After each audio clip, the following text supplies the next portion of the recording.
Hello friends, তোমরা সবাই কেমন আছো? তো আমি তো বাবা বাড়ি গিয়েছি। আগের দিন কালী পুজো ছিল, সেটার ভিডিও তোমাদের সবার সাথে শেয়ার করেছি। তারপরের দিন ছিল মহাপ্রভুর আগমন, সেই জন্য আমরা সবাই মিলে টোটোতে করে মহাপ্রভুকে আনতে চলে এলাম। তো দেখো আমরা এতজন মিলে এই টোটোটাতেই এসেছি।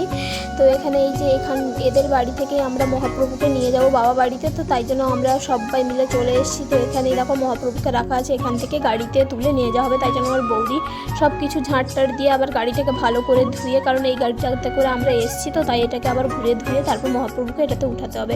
এখানে আমার জ্যাঠাইমা আর আমার পিসি মিলে মহাপ্রভুকে নিয়ে যাচ্ছিলো। তো মহাপ্রভু যেতে না যেতেই আমাদের সেই তুমুল নাচ শুরু হয়ে গেল। তো দেখো এখানে আমরা সবাই মিলে খুব নাচ করছিলাম, আর আমরা যেই একটু নাচতে নাচতে মানে থেমে যাচ্ছিলাম, হাঁপিয়ে যাচ্ছিলাম, তো বাজনা বাটির লোকেরা সবাই আমাদেরকে কি ইনসাল্ট করতেছে, বলছে তোমরা হাঁপিয়ে গেছো, আর পারবে না, তোমরা নাচতে ছেড়ে দাও। তো তারা যখন এইভাবে আমাদের ইনসাল্ট করলো, সেই জন্য আমরা আরও বেশি করে আরও জোরে জোরে করে নাচছিলাম, কারণ আমরাও হারতে দেবো না, কারণ ওরা আমাদের এরকম কথা বলছে। তো তাই জন্য আমরা আরও জেদ করে আরও বেশি বেশি নাচছিলাম। তারপর দেখো এই যে এখানে পুরো ঘেমে গেছি, বাড়ি চলে এসেছি। এখানে তখন সবাই পুরো হাঁপিয়ে গেছি, এত নাচের কম্পিটিশান করে অবস্থা খারাপ সবার। তারপরে এখানে আমার দাদা বৌদি পুজোতে বসে পড়েছে। তো কাল কালী পুজোতে আমার মা বাবা বসেছিল পুজোতে, তোমাদেরকে দেখিয়েছি। আজকে মহাপ্রভুর পুজোতে আমার দাদা বৌদি বসেছে।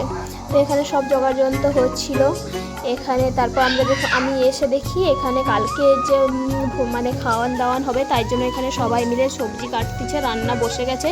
আর দেখো আমি তো তোমাদেরকে পুরো মানে দেখাতেই পারলাম না যে প্যান্ডেলটা কোথা থেকে হয়েছে। তো আমার বাবা বাড়ি পুরো রাস্তার সাইডে, তো রাস্তা থেকেই প্যান্ডেলটা হয়েছে। তো দেখো এটা পুরো প্যান্ডেল, ওই ধারে খাওয়ান দাওয়ান হবে, আর এখানে হচ্ছে মানে পুজো হবে। এক সাইডে কালী ঠাকুরের পুজো হয়েছে, আর এক সাইডে হরিমঞ্চ আছে, তো ওটাতেই মহাপ্রভুকে বসানো হয়েছে পুজো হবে বলে। তারপর আমরা নিত্যানি খেতে চলে এসেছি। এসে দেখি এদের এখনও সবজি কাটা কমপ্লিট হয়নি। তারপর রাত 10:30 নাগাদ এত জোরে ঝড় বৃষ্টি আরম্ভ হয়ে গিয়েছিলো যে আমরা সবাই মিলে খুব চিন্তায় পড়ে গেছিলাম। বিশেষ করে আমার বাবা খুব চিন্তায় পড়ে গেছিলো যে এত মানুষের আয়োজন হয়েছে কালকের জন্য, এরকম ঝড় বৃষ্টি হলে কী হবে।